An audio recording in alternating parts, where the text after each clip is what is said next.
नमस्कार, मैं हूं मनोज मानस। स्वागत है आपका हमारी खास पेशकश स्पेशल रिपोर्ट में। और स्पेशल रिपोर्ट में सबसे पहले बात करेंगे यूपी उपचुनाव में मतदान के बाद परिणामों के अनुमान की।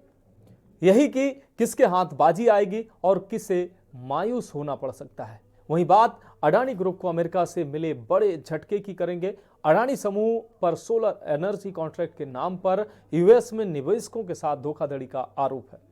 चलते चलते हिमाचल में सूखे जैसे हालात की बात करेंगे। तो अब चलिए खबरों के विस्तार में चलते हैं।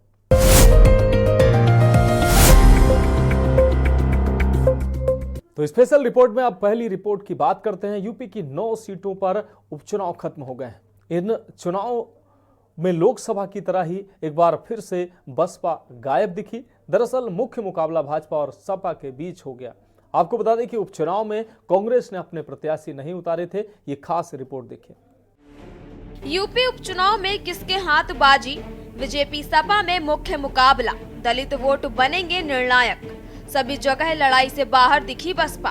कुंदरकी में भाजपा की मुस्लिम मतों में सेंध की अटकलें। सीसामऊ में सपा और भाजपा के बीच कांटे की टक्कर। अलीगढ़ की खैर सीट पर सपा से हुई सीधी भिड़ंत। यूपी के उपचुनाव में कामोबेश सभी जगह बसपा मुख्य लड़ाई से गायब दिखी। इससे भाजपा और सपा सीधी लड़ाई में आ गए। कई सीटों पर दलित मतदाता बटे हुए दिखाई दिए, जिसमें गुड़ा भाग को थोड़ा मुश्किल बना दिया। जिसके पक्ष में दलित मतदाता ज्यादा गए, परिणाम उसी के पक्ष में रहेगा। कुंदरकी में भाजपा मुस्लिम मतों में सेंध लगाते हुए दिखी, जिसे काफी चौंकाने वाला माना जा रहा है। सीसामऊ में सपा और भाजपा के बीच कांटे की टक्कर होने का अनुमान है। यहाँ के कुल 48 मतदान केंद्रों में से आधे से ज्यादा में बसपा और किसी में भी निर्दलीय प्रत्याशी का बस्ता नहीं दिखा। कटहरी में दलित मतदाता निर्णायक।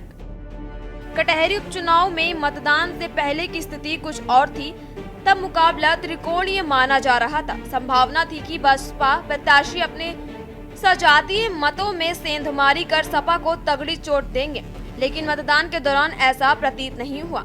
अंत में भाजपा के धर्मराज निषाद और सपा की शोभावती वर्मा के बीच ही सीधा मुकाबला दिखा। बहरहाल बसपा का प्रदर्शन कमल व साइकिल का संतुलन बिगाड़ सकता है।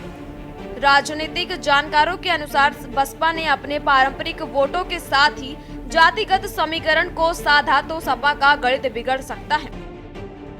करहल में सपा बीजेपी में सीधी लड़ाई। वहीं करहल विधानसभा चुनाव के लिए कुल 7 प्रत्याशी मैदान में थे, लेकिन सीधा मुकाबला सपा प्रत्याशी तेज प्रताप यादव और भाजपा प्रत्याशी अनुजेश सिंह ने रहा। वहीं बसपा प्रत्याशी अवनीश शाह के भी बसपा से परंपरागत वोट बैंक के सहारे नजर आए। मीरापुर में एक साथ नहीं दिखे मुस्लिम दलित। मीरापुर विधानसभा के उपचुनाव में मतदान के बाद सियासी कयास बाजियों का दौर शुरू हो गया है। मुकाबला रालोद और सपा प्रत्याशी के बीच सिमटता हुआ नजर आया। बसपा और आसपा प्रत्याशी के बीच तीसरे नंबर की लड़ाई दिखी। मुस्लिम मतों की अधिकता वाले गांव के मत प्रतिशत से नतीजे तय होने के आसार बन गए हैं। कुंदरकी में मुस्लिम मतों में बिखराव। कुंदरकी उपचुनाव में भाजपा और सपा के बीच सीधी टक्कर में मुस्लिम मतों में बिखराव देखने को मिला। वहीं भाजपा उम्मीदवार सपा के परंपरागत वोट बैंक में सेंध लगाने में कामयाब होते दिखे।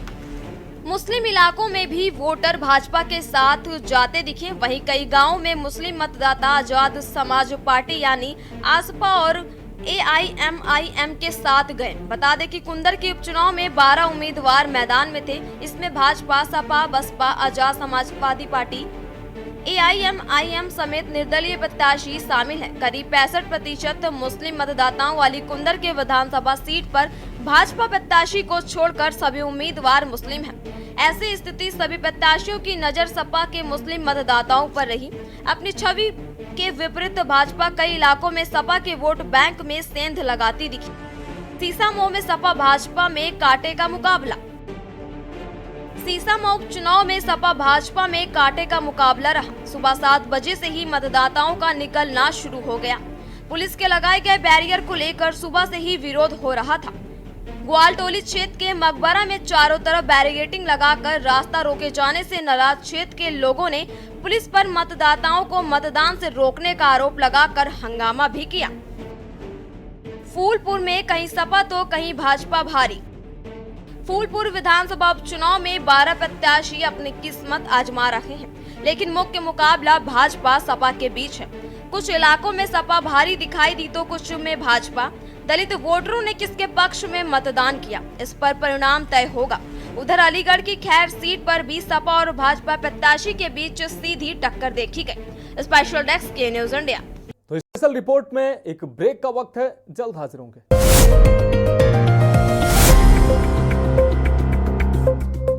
तो स्पेशल रिपोर्ट में अब अगली अहम रिपोर्ट की हम बात करेंगे। भारतीय अरबपति और अडानी ग्रुप के चेयरमैन गौतम अडानी को अमेरिका से एक बड़ा झटका लगा है।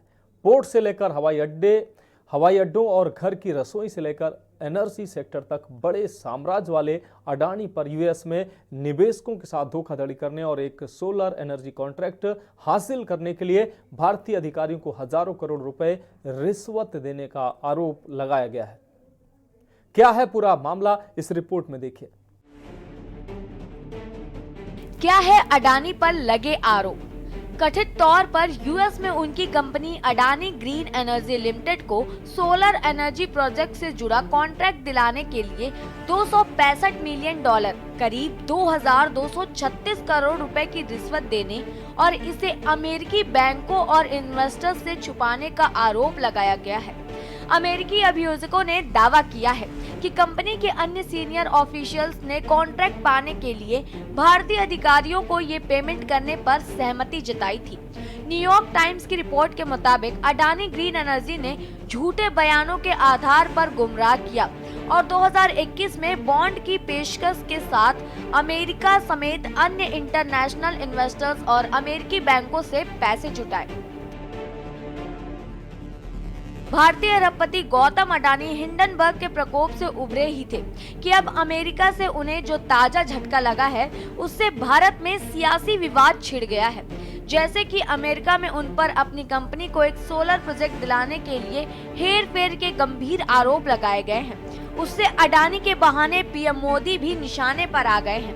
नेता प्रतिपक्ष राहुल गांधी ने मोदी के नारे का हवाला देते हुए पीएम की जहां घेराबंदी की, तो वहीं आम आदमी पार्टी के सांसद संजय सिंह ने कहा कि पीएम मोदी के दोस्त गौतम अडानी पूरी दुनिया में भारत का नाम मिट्टी में मिलाने में लगे हुए हैं। कहा उनके खिलाफ ऑस्ट्रेलिया, मॉरिशस, मलेशिया, दुबई से खबरें आ रही हैं। अडानी ग्रुप ने दुनिया भर में भारत का नाम खराब करने में भूमिका निभाई है।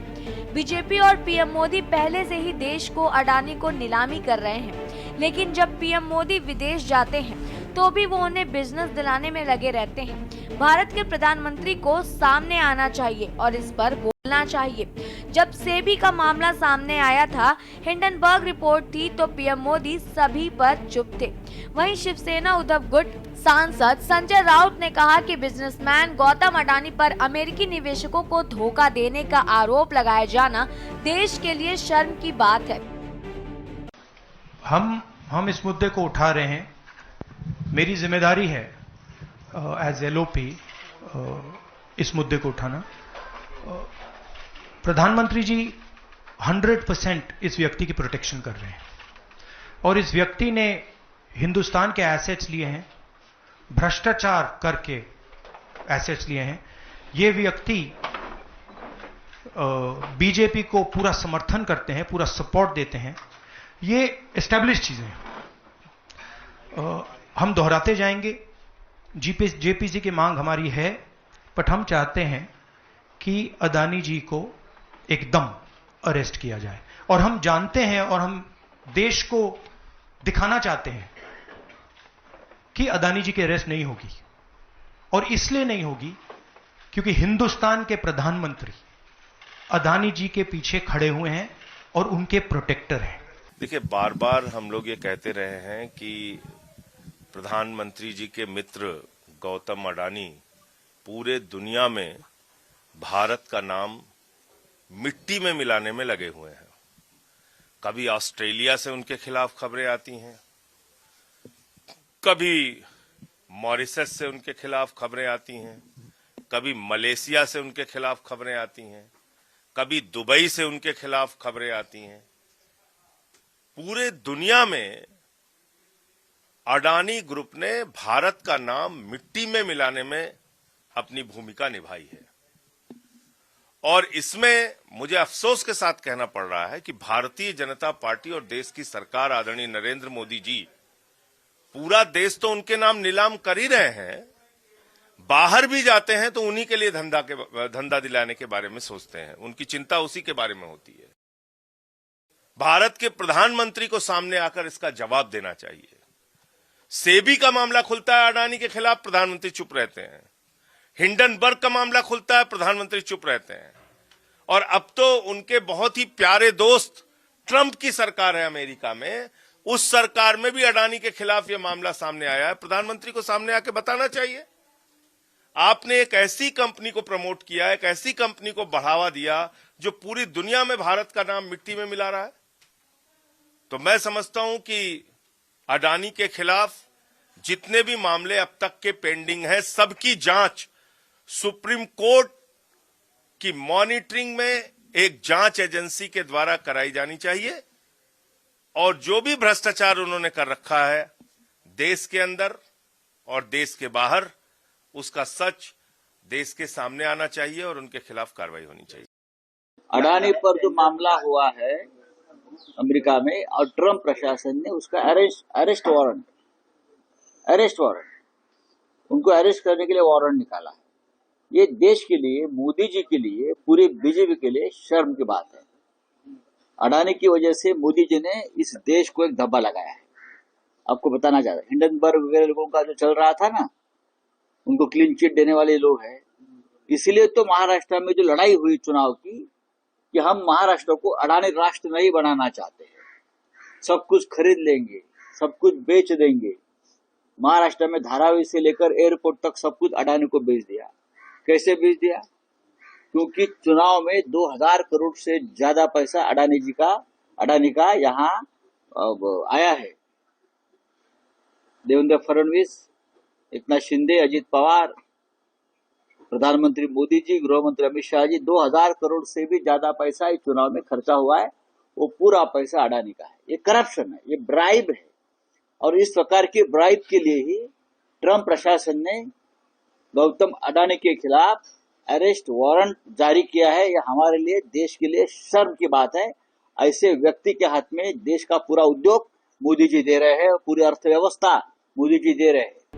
आपको बता दें कि ऐसा दावा किया गया है कि 2020 से 2024 के बीच Adani green and Azure power global को ये सोलर प्रोजेक्ट दिलाने के लिए गलत रूट से भारतीय अधिकारियों को रिश्वत दी गई। इस कॉन्ट्रैक्ट के जरिए 20 साल में $2 अरब से ज्यादा मुनाफे का अनुमान लगाया गया था और इसका लाभ लेने के लिए झूठे दावे करते हुए लोन और बॉन्ड्स जुटाए गए। अटॉर्नी ब्रायन पीस का कहना है कि अरबों डॉलर के कॉन्ट्रैक्ट को हासिल करने के लिए भारत के सरकारी अधिकारियों को रिश्वत देने की गोपनीय योजना बनाई गई और इसे लेकर सभी को अंधेरे में रखा गया।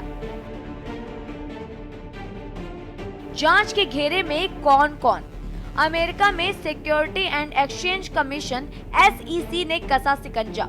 आरोपों के दायरे में गौतम अडानी के अलावा उनके भतीजे सागर अडानी, विनीत जैन के साथ ही एज्योर पावर के CEO रहे रंजीत गुप्ता और कंपनी के सलाहकार रुपेश अग्रवाल समेत 7 लोग शामिल। ऐसा दावा किया गया है कि भारतीय सरकारी अधिकारियों को लगभग $265 मिलियन की रिश्वत देने पर सहमति जताई गई थी। आपको बता दें कि अमेरिकी अथॉरिटीज इस मामले की जांच कर रही है कि क्या अडानी ग्रुप ने अपने फायदे के लिए रिश्वत देने की कोशिश की और एनर्जी कॉन्ट्रैक्ट हासिल करने के लिए क्या उन्होंने भारत सरकार के अधिकारियों को गलत पेमेंट्स किए हैं। एक रिपोर्ट के मुताबिक इस मामले में अमेरिका की कोर्ट में सुनवाई के बाद गौतम अडानी और उनके भतीजे के खिलाफ गिरफ्तारी वारंट जारी हुए हैं।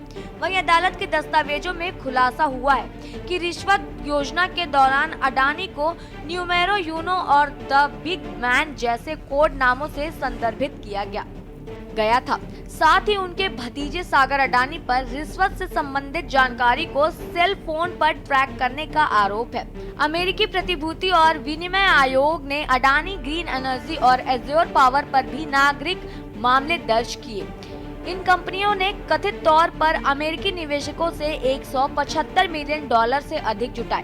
बता दें कि योजना दुनिया की सबसे बड़ी और ऊर्जा परियोजनाओं में से एक से जुड़ी है। आज फिर राहुल गांधी जी ने पीसी किया है। आज फिर उन्होंने उसी प्रकार का व्यवहार दिखाया है, उसी प्रकार से अपने विषय को रखा है जैसे वो पहले रखते थे। कोई नया पीसी नहीं है। वो चंद नाम उनके पास है, चंद तरीका उनके पास है और उसी प्रकार से वो लगातार प्रेस कॉन्फ्रेंस करते हैं और मोदी जी, भारतीय जनता पार्टी के ऊपर आक्षेप लगाने का प्रयास उनका रहता है। आप याद करिए जिस प्रकार से एक सेंसेशनलाइज करने का प्रयास उनका रहता है, इस प्रकार से बोलते हैं जैसे पता नहीं पहली बार कोई सुन रहा हो, कितना बड़ा खुलासा हो रहा है। मुझे याद है 2019 से पहले राफेल को लेकर इसी प्रकार राहुल गांधी प्रकट हुए थे कि बहुत बड़ा खुलासा होने वाला है, अब पूरे विश्व में हलचल मच गया है, चौकीदार चोर है, इत्यादि इत्यादि।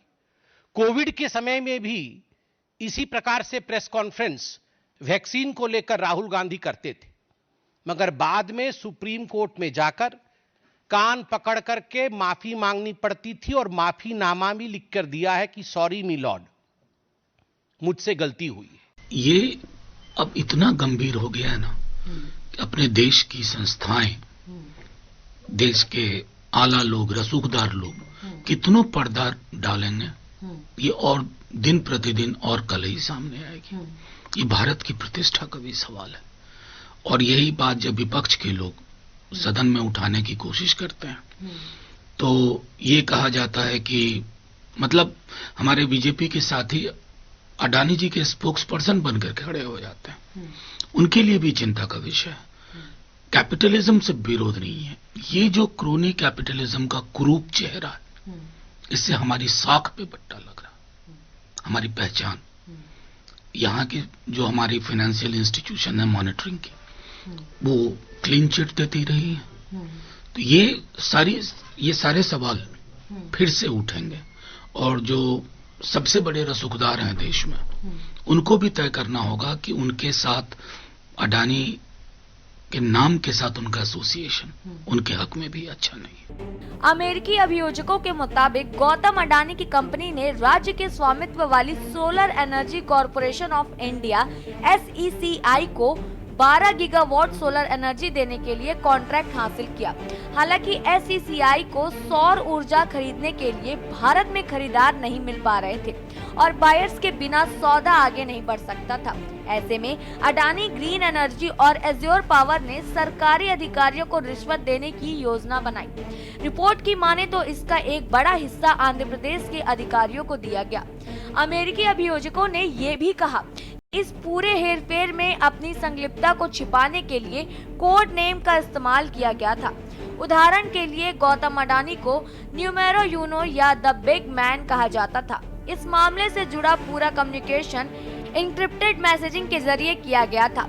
इन दोनों कंपनियों ने कथित तौर पर अमेरिकी बैंकों और निवेशकों से 175 मिलियन डॉलर से अधिक जुटाए। अडानी ग्रीन ने दी सफाई। वहीं इस पूरे मामले पर अडानी ग्रुप का बयान भी आया है। इसमें कहा गया है कि अमेरिका न्याय विभाग और SEC ने हमारे बोर्ड के सदस्यों गौतम अडानी और सागर अडानी के खिलाफ न्यूयॉर्क के पूर्वी जिले के अमेरिकी डिस्ट्रिक्ट कोर्ट ने एक अभियोग जारी किया है। US state department of justice ने हमारे बोर्ड के सदस्य विनीत जैन को भी इसमें शामिल किया है। इन घटनाक्रमों के मद्देनजर हमारी सहायक कंपनियों ने फिलहाल प्रस्तावित USD नामित बॉन्ड पेशकशों के साथ आगे नहीं बढ़ने का फैसला किया है। ब्लूमबर्ग के मुताबिक अमेरिका से लगे आरोपों के बाद अडानी ग्रुप की कंपनियों ने 600 मिलियन डॉलर के बॉन्ड को रद्द कर दिया है। आपको बता दें कि इससे पहले साल 2023 में अमेरिकी शॉर्ट सेलर फर्म हिंडनबर्ग ने भी अपनी एक रिसर्च रिपोर्ट जारी कर अडानी ग्रुप पर स्टॉक्स में हेरफेर और कर्ज को लेकर कई गंभीर आरोप लगाए थे। इसके जारी होने के बाद अडानी ग्रुप के शेयरों में सुनामी आ गई थी और ग्रुप को 150 अरब डॉलर का नुकसान हुआ था। कुछ ऐसा ही हाल बाजार में अडानी स्टॉक्स पर दिखा है। बता दें कि Adani green and Adani energy solutions के शेयर 20% तक टूट गए, तो शेयर बाजार में लिस्टेड बाकी शेयरों में भी बड़ी गिरावट देखने को मिली है। स्पेशल डेस्क के न्यूज इंडिया। तो स्पेशल रिपोर्ट में अब बात अगली अहम रिपोर्ट की करेंगे। हिमाचल प्रदेश में 50 दिन का लंबा ड्राई स्पेल हो गया। मौसम विभाग के अनुसार अगर बात करें तो अगले 25 दिन तक भी अच्छी बारिश व बर्फबारी के आसार नहीं दिख रहे हैं। हालांकि 22 से 24 नवंबर के बीच वेस्टर्न डिस्टरबेंस एक्टिव जरूर हो रहा है, मगर इसका असर जो है अधिक ऊंचाई वाले क्षेत्र में रहने के आसार हैं। फिलहाल हिमाचल में सूखे जैसे हालात बने हुए हैं। ये खास रिपोर्ट देखिए। हिमाचल प्रदेश मानसून की वापसी के बाद सूखे जैसे हालात का सामना कर रहा है। लंबे समय से जारी सूखों ने किसानों के बीच अपनी फसलों को लेकर गंभीर चिंता पैदा कर दी है। खाद्यान्न और दूसरी नकदी फसलों की खेती के लिए बारिश बहुत जरूरी है। ऐसे में पिछले 2 महीनों से बारिश नहीं होने से पूरे राज्य में फसल उत्पादन पर बहुत बुरा असर पड़ा है। लंबे समय से जारी सूखे ने किसानों के बीच अपनी फसलों को लेकर गंभीर चिंता पैदा कर दी है। खाद्यान्न और दूसरी नकदी फसलों की खेती के लिए बारिश बहुत जरूरी है। तो परेशानी नहीं, पहले तो मौसम ही नहीं चला। जब मौसम चला थोड़ा बीच में तो मतलब ज्यादा बरसात हो गई, तो किसानों का तो ऐसा उसके बाद सूखा पड़ गया। थोड़ी जैसे लोगों ने गोभियां लगाई थी या बीन मटर लगाया था, तो पहले वो जमा ही नहीं, बाद में थोड़ा थोड़ा जमा, वो सूख गया। कुंडलों के हिसाब से लोगों ने बीज डाला, बोले को कुछ मिला नहीं। मौसम कोई 2.5-3 महीने तो बिल्कुल मौसम से क्लियर हो गए, तो अब मौसम के ही निर्भर है सब लोग।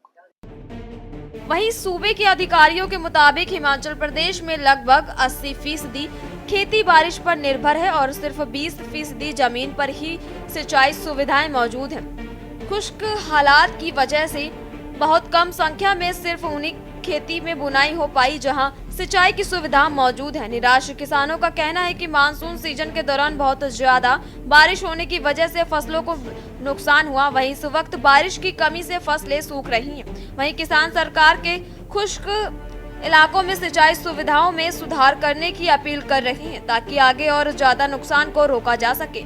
लगभग 20% के इर्द गिर्द जो क्षेत्र है वो सिंचाई युक्त है और लगभग 80% का जो क्षेत्र है हमारा जो असिंचित है और हम वर्षा पर उस पर निर्भर रहते हैं। अभी कितने परसेंट बुआई हुई है? हम कुल मिलाकर के हिमाचल की एवरेज की बात करें तो लगभग 32 से 35% तक की जो बिजाई जो है हिमाचल में हो चुकी है। और साल की अपेक्षा कम है। पिछले वर्ष की अपेक्षा इस वक्त थोड़ी कम हुई है, इसलिए क्योंकि पिछली बार इतना लगातार सूखा नहीं रहा था। जानकारों के मुताबिक अगर नवंबर के आखिर तक बारिश हो जाती है तो सूखे के आसार को कम किया जा सकता है, लेकिन अगर तब तक बारिश नहीं होती है तो फसल की पैदावार को काफी नुकसान होगा। बताया जा रहा है कि धर्मशाला में अगर 10 दिन तक वर्षा नहीं हुई तो पेयजल परियोजनाएं प्रभावित हो जाएंगी। 2 माह से वर्षा नहीं हुई है और इस कारण जल विद्युत परियोजनाओं में उत्पादन कम हो गया है। मौसम विभाग ने बीते सप्ताह वर्षा को लेकर पूर्वानुमान जारी किया था, लेकिन हुआ कुछ भी नहीं। परेशानी एक तो सूखा पड़ा है जी, दूसरा जो है पहले जब बिजाई की लोगों ने उस टाइम जो बारिश पड़ गई ऊपर से, बीज सड़ गया नीचे, वो जमा ही नहीं किसी के।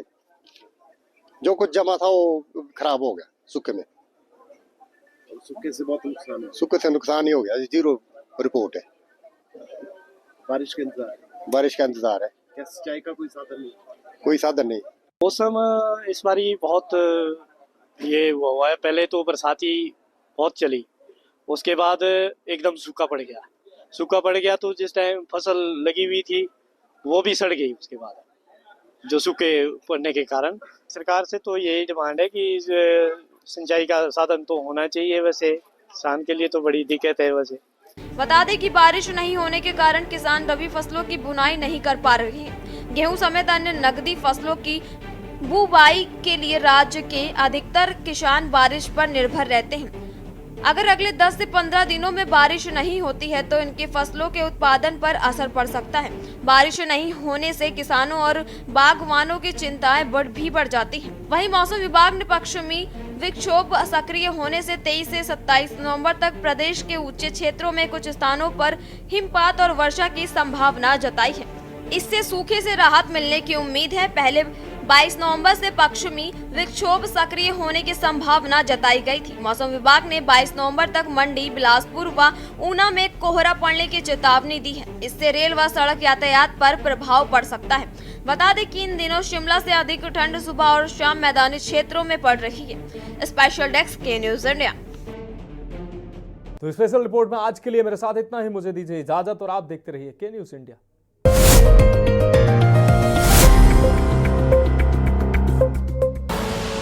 आप देख रहे हैं के न्यूज, खबरों का सारथी।